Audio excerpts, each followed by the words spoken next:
ओम शांति। आज 9 अक्टूबर 2024 है। आत्मा सदा स्वस्थ रहे, तंदुरुस्त रहे, कभी भी किसी भी प्रकार की बीमारी ना आत्मा को हो, इसके लिए हमें विशेष रूप से किस बात पर अटेंशन रखना है, ये बात आज का स्लोगन स्पष्ट कर रहा है। तो सुनते हैं आज का स्लोगन। जो सदा खुशी के खुराक खाते हैं वह तंदुरुस्त रहते हैं। जैसे ये शरीर खुराक के बिना चल नहीं सकता, हम निरंतर रूप से समय प्रति समय इस शरीर को खुराक देते रहते हैं, इसलिए ये चल रहा है, दौड़ रहा है। ठीक इसी प्रकार से आत्मा को भी खुराक की ज़रूरत है, जिससे आत्मा सदा चलती रहे, उड़ती रहे। तो सबसे विशेष खुराक क्या है आत्मा के लिए?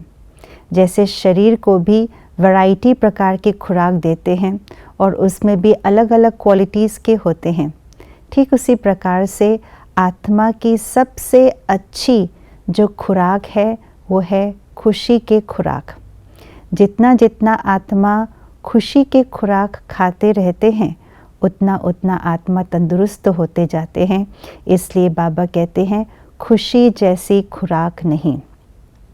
तो खुशी निरंतर आत्मा को जब हम अनुभव करते हैं, खुशी का अनुभव करते हैं, तो उड़ते रहते हैं और हिम्मत से आगे बढ़ते रहते हैं।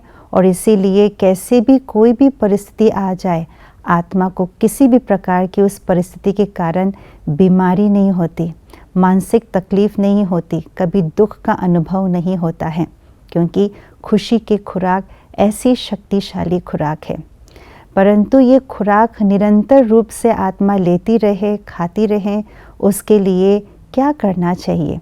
खुश तो रहते हैं, लेकिन कभी कभी आज खुश हैं, कल थोड़ा सा खुशी का परसेंटेज कम हो जाता है, इसलिए आत्मा बीमार पड़ जाती है, आत्मा कमज़ोर पड़ जाती है।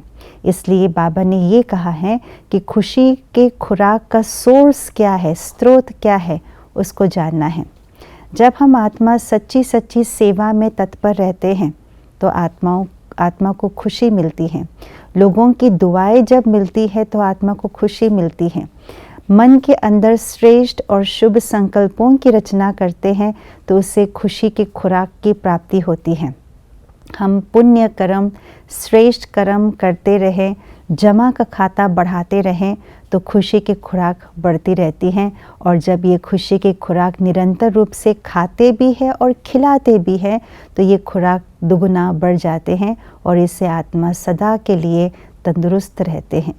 ओम शांति।